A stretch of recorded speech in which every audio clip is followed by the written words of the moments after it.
Hello, welcome to Soulkissed. I'm Christiana. Today this video is about making peace with the dark aspects of yourself. This is a video, it's a huge topic, and I'm sure I'm not going to talk about everything in one video. I feel like a bit nervous for that, to be honest, because I'm like, I want to make sure I'm getting everything said. But this came up in conversation of my last video. For those of you who didn't see, it's why people reject you and what it really is saying about you and your own internal process. And what it came to was that we have built so much suppression of ourselves throughout our lives. Like everything that we go through, everything, all the interactions that we do, all the people that we meet, all the pain that we have, the heartbreak, the rejections, the job rejections, like all these things, it's all bait that can feed into the idea of we are meant to close out certain parts of ourselves. The world feels unsafe. I'm not allowed to. I shouldn't be bringing myself forward completely. When we are feeding into this idea, when we're feeding into this belief, we are now creating separation within ourselves, within our own hearts.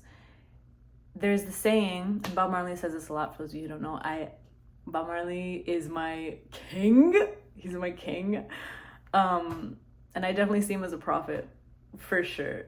He said this too. It's about divide and rule. When people are able to take advantage and conquer, rule over us, take power, it's an illusion. But like when they're able to take power from us is when there is separation from the whole. And this separation happens on a lot of different levels. It happens externally, right? With different groups and this color of skin and this ethnicity, this word that we're going to group these people in, which is what a lot of it's being referred to when people talk about that. But there's also another level to it, and it's about divide and separation internally.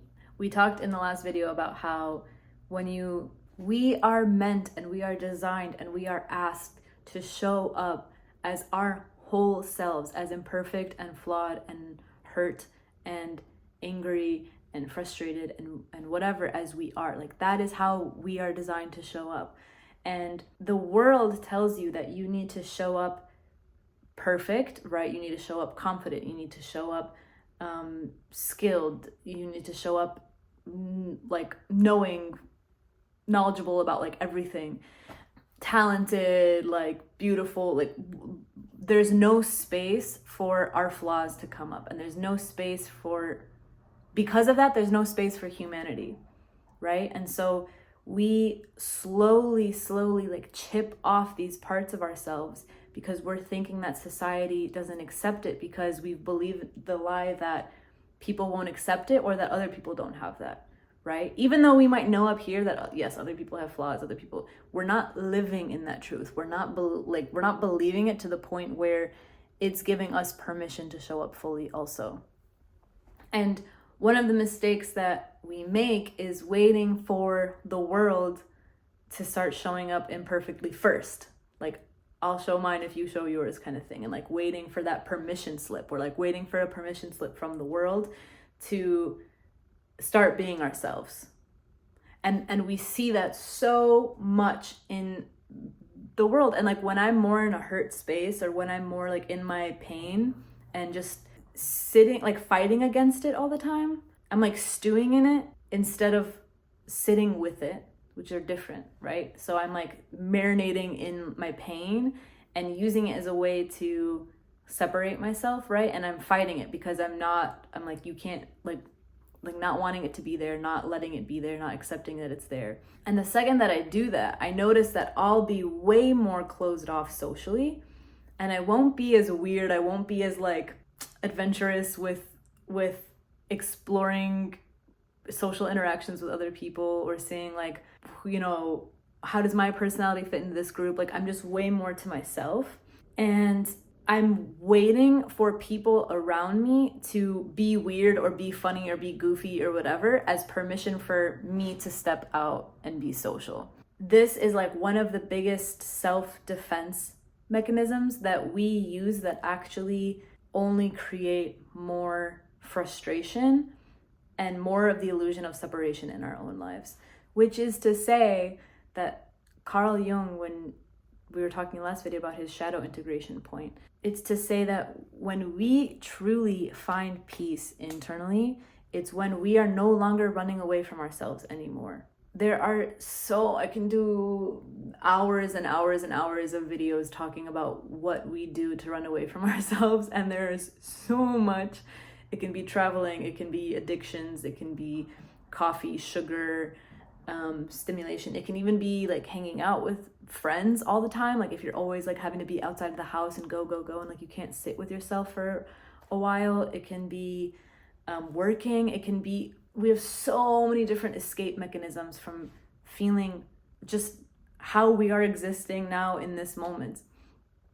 I really wish that I can copy paste my feelings and understanding onto the screen, like onto you guys, because words will never do it justice. Like I'm always trying to find words for it, and I'm just becoming more and more convinced it's just an impossible thing to describe. This is such a good point that I'm so happy that I saw Carl Jung talking about it also, because we are undergoing this process in our lives where we are so afraid to show up as ourselves.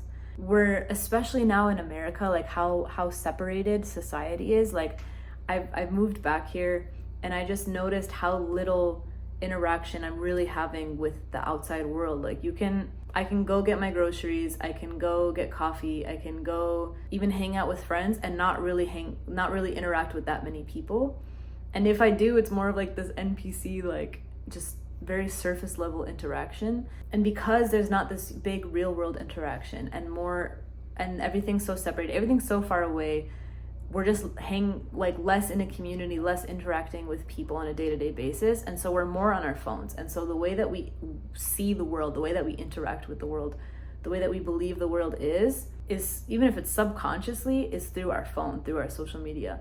And so through social media, through what we're seeing, even if we know like, okay, social media is not perfect, like people aren't, like not everything's how it seems, whatever, even if we might know that up here, if that's most of our socializing is just what we're seeing on a screen, like what people are curating and filtering out, and there's way less intimacy happening in our real world, even just way less human connection, we can start feeling more and more ashamed of our own shadow parts. And we talked about this a lot in my video, Why People Reject You, about where this comes from and how this feeds upon itself as we calcify into adulthood. And for me, what started helping me see this and understand this on a deeper level was, again, in high school. In high school, I was so lost and I just wanted answers to life.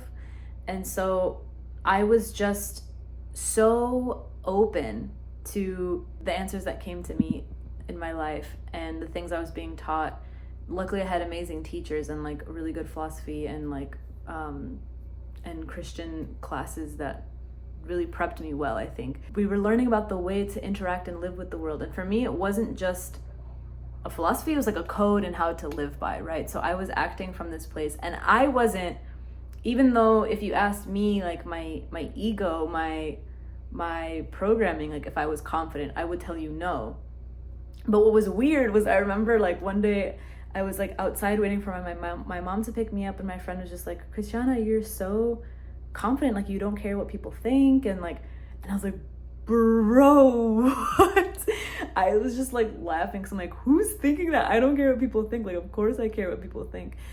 But the point was, it wasn't that I wasn't feeling confident or not confident. It wasn't about me, because the point is that I was showing up with all parts of me to the table. Like every time I interacted with people, I wasn't afraid or shying away from hiding certain parts of myself. I showed like the good, the bad, the ugly. Like I was putting myself fully out on the table.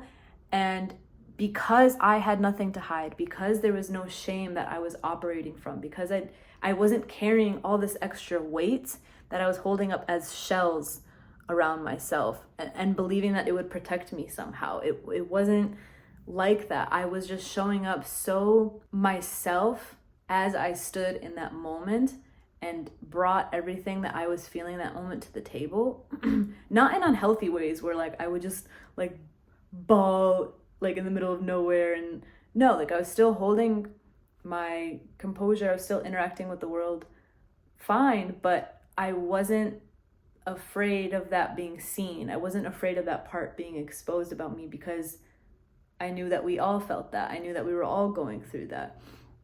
And it's only been in my life in these 20s, like when you're comparing yourself and you're wondering if you're on the right track in adulthood and and how are these people doing, and oh my god, I'm not doing stuff like that. Like it's only like that where we think we're supposed to be on a certain track, where we think we're supposed to be a certain way and things are supposed to be turning out a certain way, that we believe there's this shame that we can't be ourselves anymore, that everything about us is wrong, and we start internalizing that.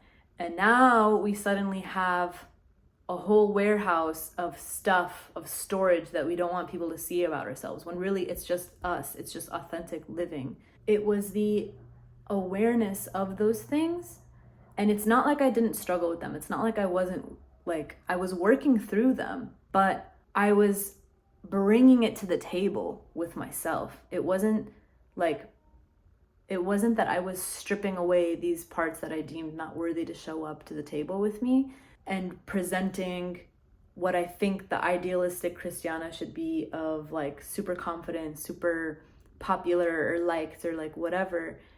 There's no need for that. There's no need for that, because that part exists in you already, but with the baggage stuff. They don't have to conflict each other. They only conflict and butt heads and get in the way when we are schlepping it around like it's extra weight, instead of just integrating it and stepping into that part of ourselves and letting us show up imperfectly. Like, and I so badly want to find better words to talk about this, because I feel like it's people use this language all the time, and yet it's not really pinpointing like what I want people to feel. I want people to feel like what I'm saying. So hopefully with more time doing these videos, I'll be better at explaining it to people. And a great example is me showing up on here, because in the beginning I was on TikTok, and I just made it it was during COVID, I just made it my mission to just share little wisdoms I was getting throughout the day with people. And it was kind of nerve-wracking at first, but it was getting exciting. People were like, I had a little community, people were liking it, and it was a very positive feeling. And I wasn't claiming to be a knower of anything. I wasn't claiming to like be something. I was just sharing what I knew at the time, and always open for that to change. And it was only until I started getting more followers, and then there was pressure, and then it was like, should I be selling something? Like I should do something with this. And it was only when that came up, when I felt like I couldn't let the world see this part of me. I couldn't let the world see that I was unsure sometimes, or that I wasn't practicing this perfectly, or that I fell and I'm human. And it was only that when it became unbearable, like it just became anxiety ridden, because I didn't want people to discover like she's a fraud. And I think that this is, when we're doing this, we're rejecting the most human part of ourselves. And we're not here to be like angels where we just have like these perfect traits. Like that's literally not why we're here. Like we're literally here to fall and to trip and to be on our knees and to cry and to break, and to like, that is why we're here. And if you understand that that's why you're showing up today, then you understand that your mission is to show up today and to not hide from yourself, to not hide from what you're feeling. And the world doesn't need to see you be perfect. Like that is the biggest lie that we're telling ourselves, and we're hiding our own development. Like we're hiding from our own evolution, because how can your shadow aspects, they're not even shadow, but like the things that feel heavier, the things that are human about you, how can those things evolve and change if you're constantly trying to shove it back in a closet, or like treating it like it's a weight that's weighing you down? that it's something outside of yourself that you have to carry. It's not outside of you. It is part of you. It is you as you are right now. And if you can start walking with it and not trying to change it, not trying to mask it, not trying to like fix it and find the problem to solve it, the second you can do that, you start showing up in the world way more authentically, and people feel that. And that's what makes people drawn to you. That's the energy that people like. Nobody likes seeing someone who's perfect and is trying to play it all together, because we know it's not genuine, and it only makes us feel worse, because we're like, oh, then like what's wrong with me? The second you own the parts of yourself that you've been wanting to hide, you can finally start growing and making changes and maturing and evolving and developing yourself, and like all these things can finally start to happen because you have access to all parts of yourselves, because all parts of yourself are open to you now. There's no way something can change when you've locked it up in a safe and you're not willing to go there. And what's funny is that people try to make all these changes. People try to make changes without accepting themselves. And they go back, and when they see all the work that they have to change, like they're like, I have to change this pattern, this pattern, this pattern, this pattern, this pattern. I have to be here on time. I have to stop procrastinating here. I have to like start going to the gym here, whatever. They're not seeing that all of those different behaviors are coming from the same root.